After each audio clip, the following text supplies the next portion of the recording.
मध्ये मी कैलास सोनवणे आपले हार्दिक स्वागत करतो। सुरुवातीला पाहूया 24 तासातील ताज्या घडामोडी।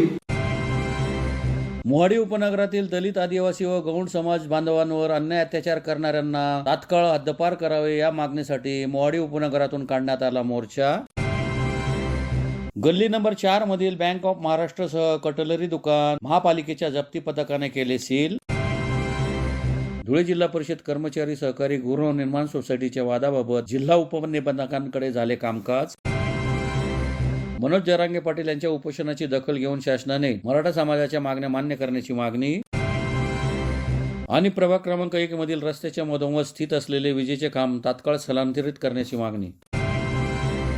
आता बातमी विस्ताराने। धुळे शहरातील मोहाडी उपनगर येथे दलित, आदिवासी गौंड समाज बांधवांवर अन्याय अत्याचार करणाऱ्या फतेहसिंग बादा, राजवीर सिंह बादा, सुखासिंग बादा, रोहित वाघमोडे, आकाश मरसाळे, दीपक भांडवले यांना हद्दपार करावे यासाठी परिसरातील दलित, आदिवासी व इतर समाजातर्फे मोर्चा काढून पोलीस अधीक्षकांना निवेदन देण्यात आले। धुळे शहरातील मोहाडी उपनगरातील दलित वस्तीतील दलित, आदिवासी, गौंड व इतर समाजावर अन्याय अत्याचार करणारे फतेहसिंग बादा, राजवीर सिंग बादा, सुखासिंग बादा, रोहित नारायण वाघमोडे, आकाश गजानन मरसाळे, दीपक भांडवले यांना कायमस्वरूपी हद्दपार करावे या मागणीसाठी वाल्मिकी आंबेडकर वसाहत, दंडेवाला बाबा नगर, गौंड वस्ती व माढा परिसरातील दलित, आदिवासी, गौंड समाजातर्फे पोलीस अधीक्षक कार्यालयासमोर निदर्शने करून निवेदन देण्यात आले। निवेदन अप्पर पोलीस अधीक्षक किशोर काळे यांनी स्वीकारले। निवेदनात म्हटले आहे की मोहाडी परिसरात गोरगरीब दलित, आदिवासी, गौंड समाज व इतर मागास समाजाची वस्ती आहे। या परिसरात शिकलकर समाजाची लहान मुलांपासून तर मोठ्यांपर्यंत मोठ्या प्रमाणात दहशत आहे। त्यांच्यासोबत चाकू, कोयता, तलवार व गावठी बंदुका घेऊन या परिसरात दमदाटी करून लुटमार करीत असतात।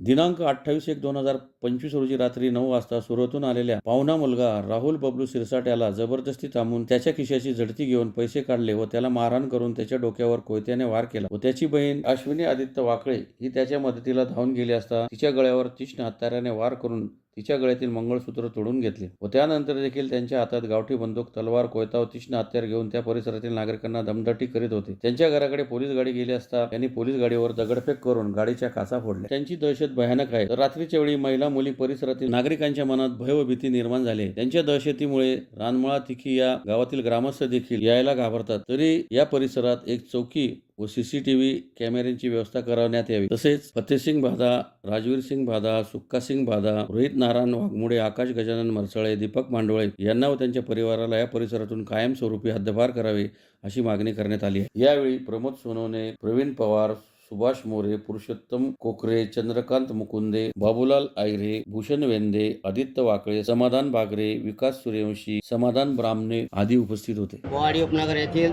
दंडेवाला बाबा नगर भागामध्ये एका घरी नातेवाईक आले असताना त्यांना धारदार शस्त्राने मारहाण करण्यात आली। त्यांच्या खिशातील मोबाईल, रोखीने पैसा हा हिसकवण्यात आला। मोहाडी परिसरामध्ये कायमस्वरूपी जो शिकलकर समाज आहे, बादा समाज आहे किंवा तिथे गारुडी आणि कोळी समाज या मुलांची खूप दहशत निर्माण झालेली आहे। त्यामुळे सर्व रानमळा असेल, तिकी असेल, मोहाडी परिसरातील सर्व नागरिक असतील यांना त्यांच्यापासून फार धोका निर्माण झाला आहे। वारंवार पोलिसांनी तर निवेदन दिलं आहे पण त्याचा काय उपयोग होत नाही आहे। काल अशीच गंभीर घटना काल तिथे झाली आहे। तरी मोहाडी परिसरातील सर्व नागरिक, महिला, गोरगरीब, दीनदलित सर्व महिला इथे आज SP साहेबांना निवेदन देण्यात आलेलं आहे। SP साहेबांनी काल 8 लोकांवर गुन्हा दाखल करण्यात आला आहे। तर त्याच्यामध्ये 3 आरोपी अटक केले अशी आम्हाला माहिती देण्यात आली व सर्व गुंडांचा कायमस्वरूपी कसा बिमोड करण्यात येईल याचं पोलीस प्रशासन दखल घेईल असं आश्वासन सर्व मोर्चेकऱ्यांना, सर्व निवेदन देणाऱ्यांना आज काळे साहेबांनी हे दिलं आहे। आमची सुद्धा हीच मागणी पोलीस प्रशासनाला की कुठेतरी हा गुंडगिरीचा बिमोड झाला पाहिजे। जे गोरगरीब जनता दिवसभर काम करून, कष्ट करून घरी येते आणि घरी आल्यानंतर त्यांच्या मुलींना, त्यांच्या वडिलांना किंवा मुलांना अगर सुरक्षितता प्राप्त होत नसेल तर मोहाडी काय गुंडगिरीचं केंद्र बनलं आहे का असा सवाल आमचा या पोलीस प्रशासनाला आहे। तर पोलीस प्रशासनाने या सर्वाची नोंद घेऊन कडकमधील कडक कारवाई या गुंडांवर करावी अशी आपणास या पोलीस प्रशासनाला आम्ही सर्वांच्या वतीनं एक विनंती करण्यासाठी इथे आलेलो आहे। धुळे महानगरपालिकेच्या जप्ती पथकाने बुधवारी दुपारी गली नंबर 4 मधील बँक ऑफ महाराष्ट्र व कटलरी दुकान सुमारे 85 लाख रुपये थकीत असल्याने सील करण्याची कारवाई केली। धुळे महानगरपालिकेच्या जप्ती पथकाने बुधवारी दुपारी गल्ली नंबर 4 मधील बँक ऑफ महाराष्ट्रसह कटलरीचे दुकान सील करण्याची कारवाई केली. सदर जागा राजावडे संशोधन मंडळाच्या मालकीची असून सुमारे 85 लाख रुपये थकीत असल्याने सदर कारवाई करण्यात आली. धुळे शहरासह हद्दवाढ भागातील नागरिकांकडे मालमत्ता कराची मोठ्या प्रमाणात थकबाकी असल्याने महानगरपालिकेने वसुली मोहीम सुरू केली आहे. त्यासाठी जप्ती पथके नेमण्यात आली असून बड्या थकबाकीदारांकडे ही पथके धडक देत आहेत. गल्ली नंबर 4 मध्ये राजावडे संशोधन मंडळाच्या मालकीची जागा असून या ठिकाणी भाडेकरू म्हणून बँक ऑफ महाराष्ट्रसह दुकाने आहेत. या मालमत्तेचा कर सुमारे 84,93,728 रुपये थकीत असल्याने मनपाने वेळोवेळी नोटीस दिली तरीही कराचा भरणा करण्यात आला नाही. त्यामुळे बुधवारी दुपारी मनपाच्या जप्ती पथकाने महाराष्ट्र बँकेसह कटलरीचे दुकान सील केले. विशेष म्हणजे या बँकेवर यापूर्वी जप्तीची कारवाई करण्यात आलेली आहे. शहरातील गल्ली नंबर 4 व 5 च्या बोळीत असलेल्या नागपूर सहकारी बँकेकडे चालू वर्षाची थकबाकी सुमारे 11 लाख रुपये होती. या बँकेला वारंवार नोटीस देऊनही त्यांनी कराचा भरणा केलेला नव्हता. त्यामुळे सकाळी मनपाचे जप्ती पथक कारवाई करण्यासाठी त्या ठिकाणी गेले. यावेळी बँकेने जप्तीची कारवाई टाळण्यासाठी लागलीच 7,19,265 रुपयांचा धनादेश दिला. त्यामुळे जप्तीची कारवाई स्थगित करण्यात आली. तर डोंगरे महाराज नगरातील संजय कुमार चौधरी यांचे दुकान असून त्यांच्याकडे 4,76,095 रुपयांची थकबाकी होती. त्यामुळे त्यांच्याकडे मनपाचे जप्ती पथक कारवाईसाठी गेले. यावेळी सदर दुकानदाराकडून जागेवर सदर रकमेची वसुली करण्यात आली. महापालिका आयुक्त अमिता दगडे पाटील, अतिरिक्त आयुक्त करुणा डाळे यांच्या आदेशाने व उपायुक्त शोभा बाविस्कर, सहाय्यक आयुक्त स्वालिया मालगावे, प्रणाली मुंडे यांच्या मार्गदर्शनात वसुली अधीक्षक गिरीश जाधव, निरीक्षक किशोर बागुल, लिपिक राजेंद्र गवळी, अशोक मंगेडकर, अनिल सुडके, रवींद्र बडगोजर यांच्या पथकाने सदर कारवाई केली. धुळे शहरातील हद्दवाढसह बऱ्याच मोठ्या मालमत्ता धारकांकडे बऱ्याच प्रमाणात थकबाकी असल्याने महाशय आयुक्त अमिता दगडे पाटील यांच्या आदेशाने व उपायुक्त अतिरिक्त आयुक्त करुणा डाळे मॅडम यांच्या मार्गदर्शनाखाली तसेच उपायुक्त शोभा बाविस्कर मॅडम, सहाय्यक आयुक्त स्वालिया मालगावे मॅडम, सहाय्यक आयुक्त प्रणाली मुंडे मॅडम यांच्या मार्गदर्शनाखाली जप्ती पथक आज नेमण्यात आलेले असून त्या अनुषंगाने आज दिनांक 29/1/2025 रोजी गल्ली नंबर 4 येथील राजवाडे संशोधन मंडळ यांच्या मालकीचे भाडेकरी बँक ऑफ महाराष्ट्र यांच्याकडे 84,93,728 रुपये थकबाकी असल्याने सदरची बँक व कटलरी दुकान सील करण्यात आलेले आहे. तरी धुळे शहरातील सर्व नागरिक मालमत्ता धारकांना कळवण्यात येते की ज्यांच्याकडे मोठ्या प्रमाणात थकबाकी असेल त्यांनी त्वरित महानगरपालिका कार्यालयात येऊन मालमत्ता कर व पाणीपट्टी कर भरावा व जप्तीची कठोर कारवाई टाळावी. सदर कारवाई प्रसंगी उपायुक्त महाशय उपायुक्त शोभा बाविस्कर मॅडम, मुंडे मॅडम, वसुली अधीक्षक शिरीष जाधव, निरीक्षक किशोर बागुल, राजेंद्र गवळी, अशोक मंगेडकर, अनिल सुडके, रवींद्र बडगुजर आदींनी सदरची कारवाई केलेली आहे. धुळे जिल्हा परिषद कर्मचारी सहकारी गृहनिर्माण सोसायटीचे सभासद व चेअरमन अनिल पवार यांच्यात सुरू असलेल्या वादविवादाबाबत जिल्हा उपनिबंधक यांच्याकडे दोन्ही पक्षकारांतर्फे आपली बाजू मांडण्यात आली. धुळे जिल्हा परिषद कर्मचारी सहकारी गृहनिर्माण सोसायटीचे चेअरमन म्हणून सिटी सर्व्हेमध्ये अनिल पवार यांनी अधिकाऱ्यांना हाताशी धरून आर्थिक व्यवहार करून नाव लावून घेतले आहे. याबाबत जिल्हा उपनिबंधक मनोज चौधरी यांच्या समोर मंगळवारी सुनावणी झाली. याबाबत अधिक माहिती अशी की धुळे जिल्हा परिषद कर्मचारी सहकारी गृहनिर्माण सोसायटी मर्यादित ही अवसानात गेली असून सभासद व चेअरमन अनिल पवार यांची दिनांक 28/1/2025 रोजी संध्याकाळी जिल्हा उपनिबंधक मनोज चौधरी यांच्या समोर सुनावणी ठेवण्यात आली. वरील सोसायटीचे चेअरमन अनिल पवार हे काम पाहत असल्याने त्यांचे आदेश रद्द करावे व आमची सोसायटी आपल्या कार्यालयाकडील आदेशावरून बरखास्त करून औसाक्याचे नेमणुकीचे आदेश झालेले आहेत. तरी सुद्धा सन 2013 पासून अनिल गंजीधर पवार यांनी आपल्या कार्यालयाने वेळोवेळी दप्तर ताब्यात देण्याबाबत पत्रव्यवहार केला असल्यावर देखील दप्तर ताब्यात न देता बेकायदेशीरपणे आज पावितो सभासदांना आर्थिक मानसिक छळ करून कामकाज पाहत आले आहे. सदर अंतिम आदेशाच्या विरुद्ध पवार हे विभागीय जॉईंट रजिस्ट्रार नाशिक विभाग नाशिक येथे गेले असता त्याला स्थगिती न देता त्यांचे अपील फेटाळून अंतिम आदेश जसा का तसा ठेवण्यात आला आहे. राज्यमंत्री सहकार महाराष्ट्र राज्य मुंबई यांचे समोर महाराष्ट्र सहकारी संस्था अधिनियम 1960 चे कलम 154 नुसार दाखल केलेला पुनर्निरीक्षण अर्ज क्रमांक 29/3/2017 ला फेटाळला गेला असून अंतिम आदेश कायम ठेवण्यात आला आहे. सदर आदेशाविरुद्ध पवार यांनी औरंगाबाद हायकोर्टात रिट पिटिशन दाखल केले असून हायकोर्टाने त्या आदेशाला कुठलीही स्थगिती दिलेली नाही व सदर रिट पिटिशन प्रकरण कोर्टात प्रलंबित आहे. तसेच सभासदांचे नावे प्लॉट करणे म्हणून सर्व सभासद हजर होते. यावेळी चेअरमन अनिल पवार व त्यांची पत्नी यांनी बाजू मांडण्याचा प्रयत्न केला. सभासदांनी सांगितले की नकली चेअरमन बनले असून कोर्टाचे त्यांच्या विरोधात आदेश आहेत. विविध मुद्द्यांचे पत्र सभासदांनी देऊन आपली बाजू मांडली, परंतु सोसायटी चेअरमन अनिल पवार यांनी त्यांची बाजू मांडण्याचा प्रयत्न केला. सभासद व चेअरमन यांचे आरोप प्रत्यारोप जिल्हा उपनिबंधक मनोज चौधरी यांनी ऐकून घेतले व कागदपत्रे जमा केली. पुढील सुनावणीसाठी पुढील तारीख देण्यात आली. यावेळी चेअरमन अनिल गंजाधर पवार, सभासद सुधीर शेवाळे, हेमराज पाटील, कविता कोळी, किरण सूर्यवंशी, मोतीलाल चौधरी, दीपक देवांग, तुकाराम चौधरी, शीतल जाधव, प्रकाश बांबरे, निलेश शिरसाट, आशालता कुटे, बीबी चौधरी आदी सभासद उपस्थित होते. हाऊसिंग सोसायटीमध्ये माझा प्लॉट नंबर 10 असून माझ्या मुलीचं लग्न 24 डिसेंबरला होतं आणि त्यानंतर 29 तारखेला आम्हाला असं कळालं की अनिल गंजीधर पवार हा तोतिया चेअरमन आहे आमच्या कॉलनीचा. त्यांनी आपलं स्वतःचं चेअरमन म्हणून नाव सिटी सर्वेला लावून घेतलं आणि मग तेव्हा आम्ही सिटी सर्वेला गेलो तर त्यावेळेस आम्हाला कळालं. आणि जर हे अधिकारी असं बेकायदेशीर तोतिया चेअरमनचं ऐकून घेत असतील तर सर्वसामान्य जनतेला कसा न्याय भेटणार आहे. 9/10/2024 रोजी आम्ही वकिलांमार्फत आमच्या सोसायटीत नाव सिटी सर्वेला लागावं म्हणून आम्ही तिथे अर्ज केलेला होता आणि त्याची ओसी प्रत पण आमच्याकडे आहे. ती ओसी प्रत असताना ह्या कुठल्याही अधिकाऱ्यांनी आम्हाला विश्वासात घेतलं नाही किंवा आम्हाला विचारणा देखील केली नाही, एक कॉल देखील केला नाही. त्यांनी अगदी बेकायदेशीरपणे आर्थिक संगनमताने, मी तर म्हणेल आर्थिक संगनमत झाल्याशिवाय कुठलाही अधिकारी एकतर्फी निकाल देत नाही. आणि 24 डिसेंबरला माझ्या मुलीचं लग्न असताना या सिटी सर्वेच्या लोकांनी, अधिकाऱ्यांनी अनिल गंजीधर पवार हा जो तोतिया चेअरमन आहे त्याचं नाव लावून घेतलं. त्यानंतर आम्ही 29 तारखेला गेलो. ही गोष्ट आम्ही सगळे आमचे जे निकाल होते, जळगाव कोर्टाचा, हायकोर्टाचा, इतर कोर्टांचे जे निकाल होते ते आम्ही त्यांना दाखवलं. पत्रकार बंधू देखील आमच्यासोबत आले होते आणि मग त्यांनी आमचं 2 ते 4 दिवसामध्ये नाव माझ्या मिस्टरांचं लावल्यानंतर देखील त्यांनी चुकीचं नाव लावण्यात आलेलं आहे. ते नाव चुकीचं नाव आम्ही चेंज करण्यासाठी देखील अर्ज केलेला आहे. अजून देखील ते नाव त्यांनी दुरुस्ती केलेली नाही आहे. आणि आमची सर्व अधिकाऱ्यांना विनंती आहे, कारण हा पोलिसांची दहशत दाखवतो, अधिकाऱ्यांना दहशत दाखवतो म्हणून आमच्या सोसायटीला आजपर्यंत न्याय भेटत नाही आहे. या ठिकाणी आम्ही 15/3/2013 रोजी सगळं सोसायटीचे सभासद आलो होतो आणि त्यावेळी देखील आम्ही असाच आम्हाला न्याय मिळावा असं म्हणून मागणी केली होती.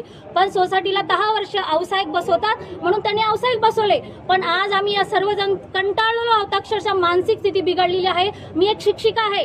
असे सर्व आमचे जे कॉलनीतले लोक आहेत ते नोकरी करतात आणि त्यांना हा माणूस असं छळत राहतो, मानसिक ताण देतो म्हणून काही लोकांना तो धमकवतो, घरात जातो, कोऱ्या कागदांवर सह्या घेतो. घरात वेळी मानसिक त्रास दिल्यामुळे अनेक लोक त्याला पैसे सुद्धा देतात. अनेकांनी त्याला पैसे दिलेले आहे आणि मग त्याला ही चटक लागली असून अधिकाऱ्यांनी, सर्व प्रशासनाने, पोलीस प्रशासनाने या व्यक्तीवर कारवाई करायची ही आमची सर्व सभासदांकडून विनंती आहे. आणि आम्हाला न्याय द्यावा हीच मागणी आम्ही जिल्हा परिषद हाऊसिंग कर्मचारी सोसायटीकडनं मागणी करत आहोत. कारण आज 13 वर्ष झाले पण आम्हाला न्याय भेटला नाही आणि आज आम्ही सर्व लोक परत इथं जमलेलो आहोत.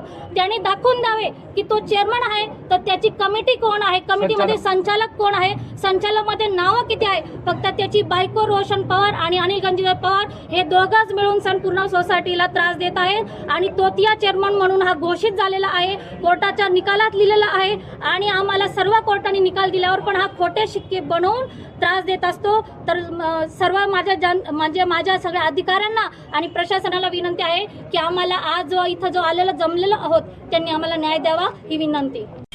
मुद्दा कोणता आहे की 34 लोकांनी फक्त ते अर्ज दिलेले आहे की ही 2025 मध्ये आपल्याला संस्था रद्द करून पाहिजे. तर ते रद्द करण्याकरता ती पहिलेच अवसानात आहे आणि त्या आदेशाविरुद्ध मी हायकोर्टात गेलेलो आहे. ते पेंडिंग आहे. तर अशा पद्धतीने साहेबांना काय सांगितलं, जर अवसानात आहे, 13% अवसानात आहे, 6 वर्षापर्यंत अवसायाची प्रोसेस अशी आहे की मध्यंतरी आदेश झाल्यानंतर 2 महिन्याच्या आत कब्जा घेऊन त्यावर कारवाई करायला पाहिजे. आणि हा आदेश फायनल आदेश झाल्यावर त्या सोसायटीची जी मालमत्ता वगैरे आहे ती सुद्धा ताब्यात घ्यायला पाहिजे. ती न घेता ते नंतर 6 वर्षापर्यंत ती अंमलात असते under section 109 of the CMCS act. नंतर ज्या भोई म्हणून सोनवणे म्हणून यांची नियुक्ती केली होती त्यांनी तसं काही ताबा घेतला नाही. नंतर भोई यांची नियुक्ती झाली फायनल आदेशला, तर त्यांनीसुद्धा 6 वर्षामध्ये काहीही ताबा घेतला नाही. सोसायटीचं जे कार्यालय हडप आणि गिळकृत केलं आहे त्याला ताब्यात घेऊन त्यांनी ते करायला काय पाहिजे की त्याची ती कारवाई करून ते पाडायला पाहिजे होतं किंवा ते ताब्यात घेऊन नंतर रेकॉर्ड हातात घ्यायचे. जे रेकॉर्ड आहे ते माझ्याकडे आहे आणि त्याच्या विरोधात मला ते जे RTS अपील, क्रिमिनल आणि जे सिव्हिल जॉब आहेत ते मी फाईल केलेले. अशा परिस्थितीत फाईल केल्यानंतर ते पेंडिंग आहे. त्यासाठी मला ते डॉक्युमेंट गरजेचे आहे. म्हणून त्यामुळे की जे डॉक्युमेंट ते मला लागणार आहेत ते माझ्या कस्टडीत आहे. व्हेरियस कोर्टमध्ये मी तो दिल्लीपर्यंत मी ते दाखल केलेलं आहे. अशा परिस्थितीत जर मी आता याच्याविरुद्ध सुद्धा मी हायकोर्टात गेलेलो आहे, तिथंसुद्धा पेंडिंग आहे. मी त्यांना वारंवार 4 पत्र दिले आहेत की अजून की मी ती हिअरिंग अपूर्ण आहे, तर त्याच्यात तुम्ही कोर्टाचा अवमान करणार आहे. तरी त्यांची आता जबरदस्ती आहे. म्हणून तरी मी त्यांना आज सांगतो आहे. आता आजचे जे अर्ज आलेले आहेत ते त्यांनी मला द्यावेत, त्याच्या मला अजून त्यांनी मुदत द्यावी. पण इथं होतं काय, दाखवलं तर 2013मध्ये माझ्या तक्रारी अर्ज नव्हतं आणि त्याचं त्यांनी रूपांतर काय केलं, लिक्विडेशनमध्ये केलं. तर अशा प्रकारे ऑफिसर लोकांवर हे जे आरोपी लोक आहेत ज्यांनी बळकावलेले प्लॉट आहेत, सुधीर शेवाळे आणि निलेश आमदार शिरसाट यांनी जे बळकावलेले जे प्लॉट्स आहेत, त्याच्यामुळे त्याच्यात काय आहे की ते बळकावलेले असल्यामुळे त्यांच्यावर आता ते घेण्याचं काम हे करत नाही. आणि हे मागच्या वेळेस आमदार आपले जे होते अनिल गोटे यांचा तो त्यांच्यावर काय आला, त्यांच्यावर हे आलं साहेब, काय आलं, त्यांचा दबाव आला. त्यांच्या दबावाने तालुका जे खंडार आहेत त्यांनी काय केलं, त्याच्यावरती लिक्विडेशन काढून टाकली त्याच्या दबावात. आणि तो माणूस आता रायसोनीमध्ये त्यांनी काय घेतलं नाही, त्याच्यावर ते हे घेतलं त्यांनी काय सापडला. मनोज जरांगे पाटील यांच्या उपोषणाला 5 दिवस झाले आहेत, तरी शासनाने दखल घेऊन मराठा समाजाच्या मागण्या मान्य कराव्या या मागणीसाठी धुळे जिल्हा सकल मराठा समाजातर्फे जिल्हाधिकारी कार्यालयासमोर निदर्शने करून निवेदन देण्यात आले. मनोज जरांगे पाटील यांच्या उपोषणास 5 दिवस झाले आहेत, तरी सरकारने मराठा समाजाच्या मागण्या मान्य कराव्या यासाठी धुळे जिल्हा सकल मराठा समाजाच्या वतीने जिल्हाधिकारी कार्यालयासमोर निदर्शने करून निवेदन देण्यात आले आहे. निवेदनात म्हटले आहे की गेल्या वर्षी अंतरावली सराटी ते मुंबई जो लॉंग मार्च करण्यात आला होता, त्यावेळी सरकारच्या वतीने तत्कालीन मुख्यमंत्री एकनाथराव शिंदे यांनी जरांगे पाटील व मराठा समाजाला शब्द दिला होता की लवकरात लवकर हैदराबाद सातारा गॅझेट व सगळे सोरे कायदा अंमलात आणून मराठा समाजाला सरसकट ओबीसी मधून आरक्षण देण्यात येईल. या शब्दाचा सरकारने अनादर करत 1 वर्ष झाले तरी देखील दिलेल्या शब्दाची पूर्तता केलेली नाही. त्यामुळे संघर्ष योद्धा मनोज जरांगे पाटील गेल्या 5 दिवसांपासून अंतरावली येथे उपोषणाला बसले असताना मुख्यमंत्री देवेंद्र फडणवीस व सरकारने कुठल्याही प्रकारची दखल न घेता मराठा समाजाकडे आणि आमच्या मागण्यांकडे दुर्लक्ष केले आहे. त्यामुळे लवकरात लवकर या सरकारने जागे होऊन मनोज जरांगे पाटील यांच्या आंदोलनाची दखल घ्यावी व मराठा समाजाला न्याय द्यावा. मराठा समाजाचे अनेक बांधव त्या ठिकाणी आमरण उपोषण करीत असून त्यांची तब्येत खूपच खालावलेली आहे. तसेच मनोज जरांगे यांचीही तब्येत खूपच खालावलेली आहे. त्यांच्या जीवाला धोका निर्माण झाला आहे. याची दखल शासनाने त्वरित घ्यावी. शासनाच्या सध्याच्या भूमिकेबद्दल मराठा समाजात प्रचंड नाराजी असून यामुळे संपूर्ण महाराष्ट्रात तीव्र प्रतिक्रिया व्यक्त होऊ शकतात. तरी शासनाने त्वरित दखल घ्यावी अशी मागणी करण्यात आली आहे. यावेळी भानुदास बगदे, साहेबराव देसाई, मनोज ढवळे, विकास बाबर, विनोद जगताप, भानुदास चौधरी, सुरेश पवार, विक्रम काळे, किशोर वाघ, बाळासाहेब ठोंबरे, योगेश मराठे, वीरेंद्र मोरे, सुनील वरपे, अशोक बाबर, राजेंद्र काळे, प्रभाकर वाघ, भैया शिंदे, दीपक रौंदळ आदी उपस्थित होते. मराठा समाजाच्या आरक्षणासाठी अनेक वर्षापासून संघर्ष सुरू आहे. मनोज दादा जरांगे संघर्ष योद्धा याच्यासाठी गेल्या 5 दिवसापासून उपोषणाला बसत आहेत.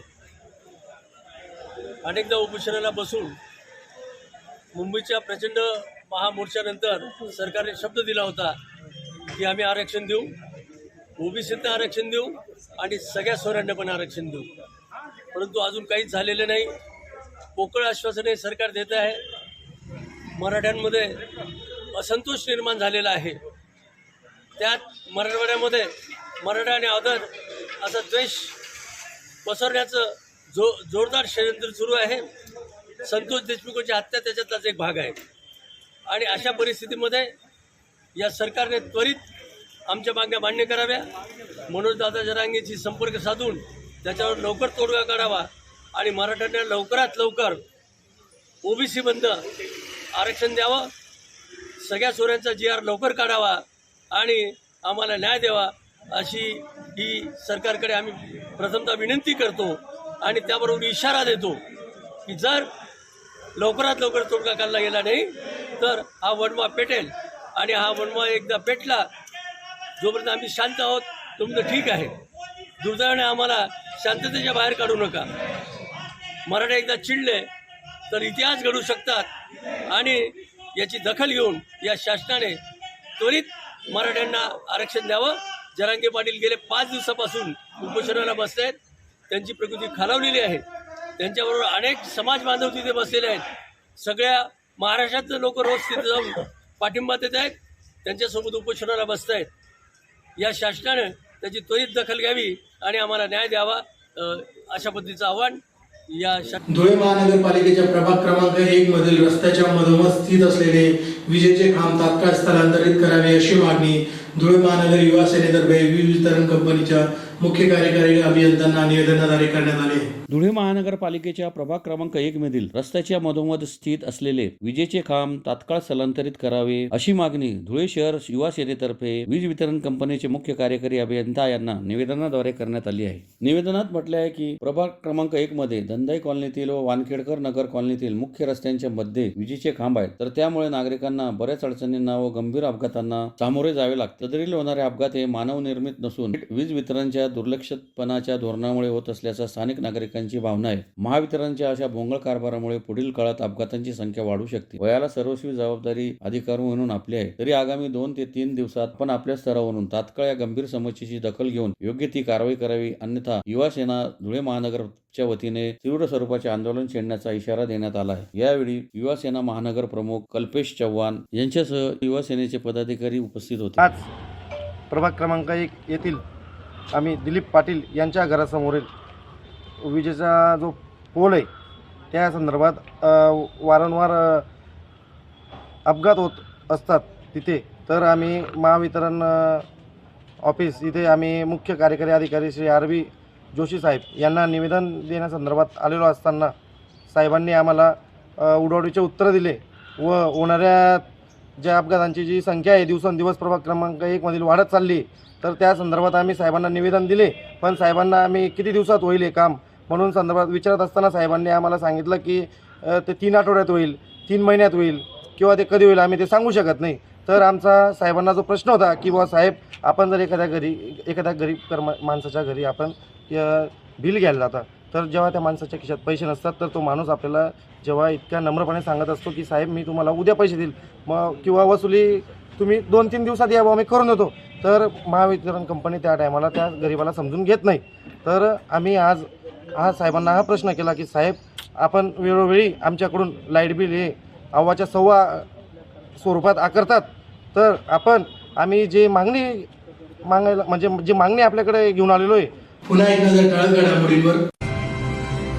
मोहाडी उपनगरातील दलित, आदिवासी व गौंड समाज बांधवांवर अन्याय अत्याचार करणाऱ्यांना तात्काळ हद्दपार करावे या मागणीसाठी मोहाडी उपनगरातून काढण्यात आला मोर्चा. गल्ली नंबर 4 मधील बँक ऑफ महाराष्ट्रसह कटलरी दुकान महापालिकेच्या जप्ती पथकाने केले सील. धुळे जिल्हा परिषद कर्मचारी सहकारी गृहनिर्माण सोसायटीच्या वादाबाबत जिल्हा उपनिबंधकांकडे झाले कामकाज. मनोज जरांगे पाटील यांच्या उपोषणाची दखल घेऊन शासनाने मराठा समाजाच्या मागण्या मान्य करण्याची मागणी. आणि प्रभाग क्रमांक 1 मधील रस्त्याच्या मधोमध स्थित असलेले विजेचे खांब तात्काळ स्थलांतरित करण्याची मागणी. याचबरोबर श्रीराम टाइम न्यूजची बातमीपत्र संपली. दिवसभरातील ताज्या घडामोडींसाठी पाहत राहा श्रीराम टाइम न्यूज. भेटूया पुढील प्रसारणात. तोपर्यंत नमस्कार.